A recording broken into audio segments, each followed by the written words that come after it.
হালাল রিজিক অন্বেষণ করো তোমরা।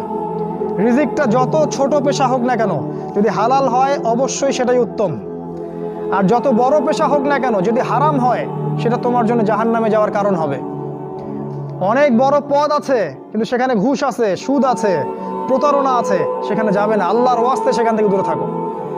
আর তুমি যদি কৃষক হয়ে থাকো, তোমার রুজির মধ্যে হালাল থাকে, তুমি কৃষি কাজ করেই সংসার চালাও, কোনো সমস্যা নেই ভাই, কোনো সমস্যা নাই। লজ্জার কিছু নাই, অপমানের কিচ্ছু নাই।